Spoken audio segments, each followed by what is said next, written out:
All right, so if you're a pilot, or shoot, even if you just dream of owning your own plane someday, you're going to hit this fork in the road. It's a huge decision, and it really splits the world of private aviation into two totally different philosophies, certified versus experimental. I mean, come on, we've all done it, right? You look up, see a small plane cruising by, and you just imagine yourself up there at the controls. But, turning that dream into a reality, well, it starts with one really crucial choice. What kind of plane is actually going to get you into the sky? It really boils down to two main paths you can go down. On one side, you've got your certified aircraft. That's the proven path, the factory-built standard that's been around forever. And on the other side, you've got experimental aircraft. This is the custom path, all about performance and getting your hands dirty. So what's the real difference between them? The Aviation Channel Mojo Grip actually put it in a way that just makes it crystal clear. Think of it like this. A certified plane is like walking onto a dealership lot and buying a brand new car. An experimental plane, that's like building a high-performance kit car right there in your own garage. One is all about proven, off-the-shelf production. The other is about personal creation. Okay, so let's dig into that first path, the certified standard. This is the world that most people already kind of know, even if they don't realize it. We're talking about the Cessnas, the Pipers, the Cirruses, the planes you see at pretty much every flight school and local airport. This is all about predictability. So when you hear that word certified, it's a really powerful guarantee. It means that every single part, from the engine all the way down to the tiniest little rivet, has been through the ringer to meet super rigid FAA standards. These things are built in factories, they're tested for thousands of hours, and all that work is why they have such a stable resale value, why they're easier to get insured, and why they're the absolute go-to for flight training. But, and there's always a but, right? All that predictability comes with a hefty price tag. The crazy amount of money and paperwork it takes to certify every single part makes these planes incredibly expensive. And it also means innovation moves at a snail's pace.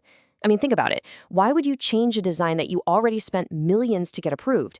The tech in a lot of certified planes is decades old, simply because it's proven and, well, it's certified. And just to put a number on that, a brand new, top-of-the-line certified plane like a Cirrus SR-22, you're looking at around $900,000. And that figure right there is probably the single biggest reason a lot of people's ownership dreams stay just that, dreams. So if that price tag just made your jaw hit the floor, let's talk about that second path, the world of experimental aircraft.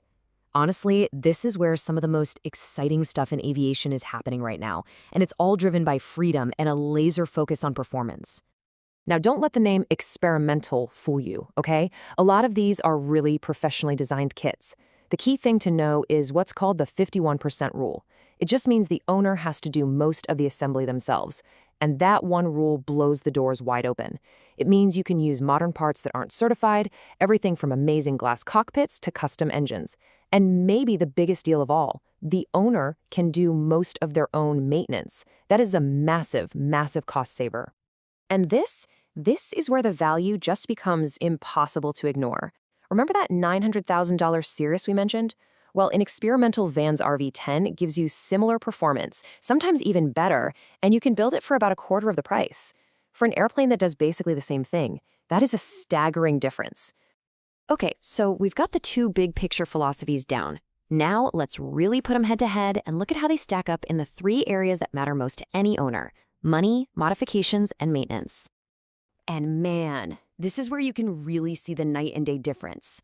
If you want to change something, anything, on a certified plane, it's a huge deal. You need expensive FAA approvals for almost everything. But with an experimental plane, you have so much freedom. And then you get to maintenance. Certified planes have to be worked on by certified mechanics using the book, period. Experimental, the owner does most of it. This is where the real cost of owning a plane just completely splits in two. And that brings us to this killer takeaway from the Aviators channel.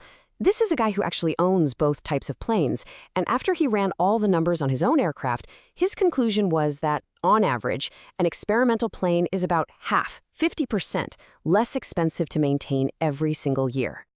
Let's look at a real-world example here. Your annual inspection on a complex certified plane like a Bonanza, that could easily set you back $6,000. But for an experimental RV, One owner said the most he ever paid for an annual was just $1,300. The savings are they're undeniable.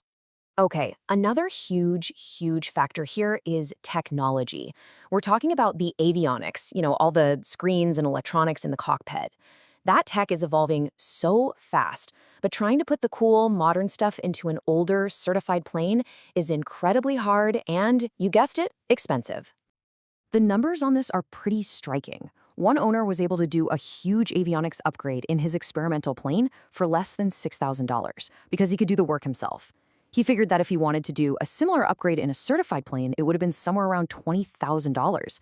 I mean, that's literally the difference between flying with today's tech versus being stuck in the past.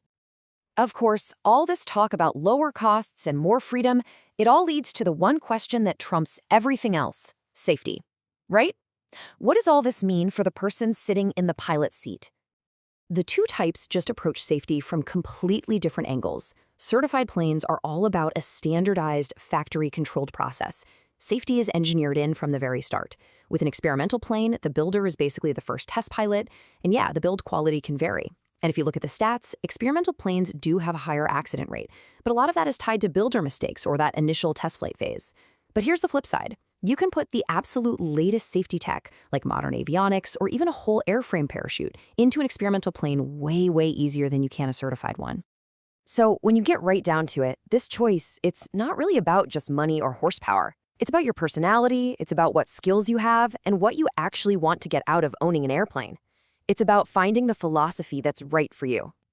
So, who's the typical certified pilot? Well, this is someone who just wants a turnkey experience. They want to buy a plane and go fly it, not spend years building it. They care about proven systems, having factory support, and knowing they'll have a predictable resale value down the line. For them, maintenance is something you pay a professional to worry about. And then, on the complete other side of the hangar, you've got the experimental pilot. This person is a tinker. They love being hands-on. They want the absolute best performance and the latest tech for their money. And for them, the process of actually building the plane is a huge, rewarding part of the whole journey. They're involved in every nut and bolt of their aircraft. So as we wrap this up, it's pretty clear the question isn't really which plane is better. The real question is which philosophy fits you. Are you the turnkey traditionalist who wants to fly on a proven path? Or are you the hands-on innovator chasing performance and total personalization? The answer to that question? Well, that'll tell you which cockpit is waiting for you.